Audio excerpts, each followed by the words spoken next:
कटहल में छिपी जहरीली बच्ची। एक बार की बात है, जंगल में एक चिड़िया का जोड़ा रहने आता है। जंगल में वो एक कटहल के पेड़ पर अपना घोंसला बनाते हैं और वहीं पर आराम से रहने लगते हैं।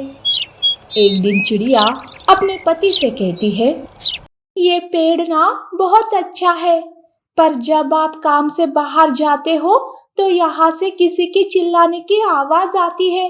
वो मुझे आवाज देती रहती है। ऐसा लगता है जैसे कि इस पेड़ पर कोई भूत हो। अरे ये क्या बहकी की बातें कर रही हो? देखो, ज्यादा मत सोचो और अपना काम खत्म करके आराम करो या फिर जंगल घूम कर आओ। ऐसा कहकर चिड़िया का पति खाने की तलाश में चला जाता है। चिड़िया अकेले घोंसले में आराम कर रही थी कि तभी उसे आवाज आती है, बचाओ बचाओ, मुझे यहाँ से बाहर निकालो। चिड़िया, कृपा करो मुझ पर और मुझे बचा लो।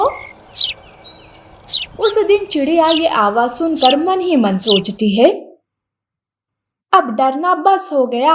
आज तो मैं इस बात का पता लगा कर ही रहूंगी कि मुझे कौन आवाज दे रहा है।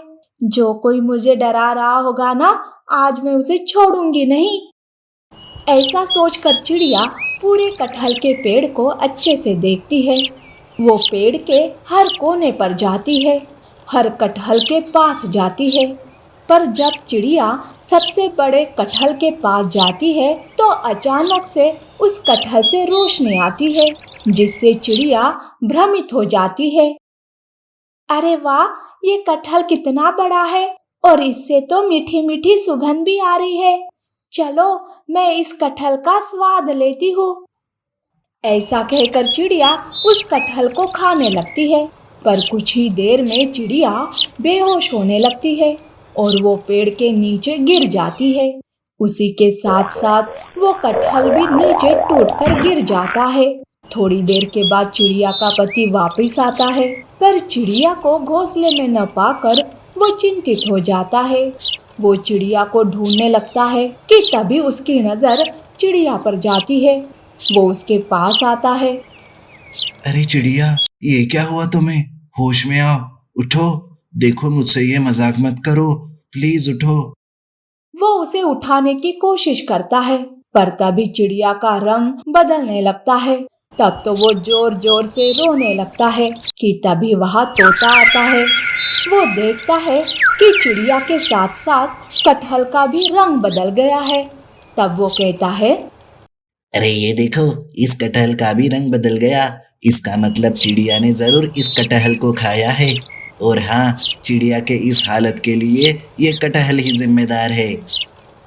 क्या? आज सवेरे ही चिड़िया मुझे पेड़ पर एक भूत के बारे में बता रही थी, पर मैंने उस पर ध्यान ही नहीं दिया। इसका मतलब चिड़िया सही कह रही थी, इस कटहल में जरूर कोई भूत है। क्या तुम्हें ये सब पता था? फिर भी तुमने चिड़िया को अकेला छोड़ा।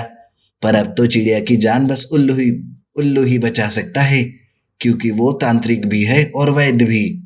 तोता उड़ते हुए उल्लू के पास आता है, उसे चिड़िया के बारे में बताता है और उसे वापस चिड़िया के पास लाता है। उल्लू सारा नजारा देख लेता है। वो अपनी आंखें बंद करके सब जान जाता है।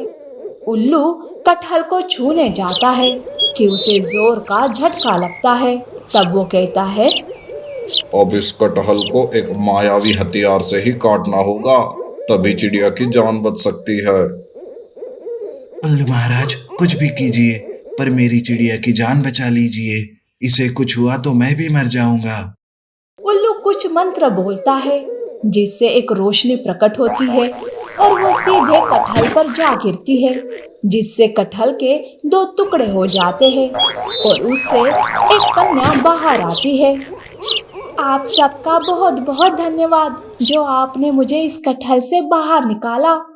मैं एक जहरीली कन्या हूँ। एक जादूगर ने मुझे इस कटहल में कैद कर दिया था। मैं चिड़िया को आवाज देती थी ताकि वो मेरे पास आए, मुझे खाने की कोशिश करे ताकि मैं यहाँ से मुक्त हो जाऊं।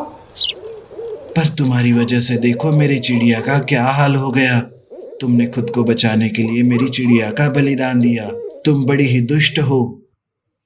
नहीं नहीं, ऐसा मत कहो, मैं दुष्ट नहीं हूँ। हाँ, मैं मानती हूँ कि मैंने ही ये सब किया। मेरे ही जहर से चिड़िया की ये हालत हुई है, पर अब मैं ही इसे ठीक कर दूंगी।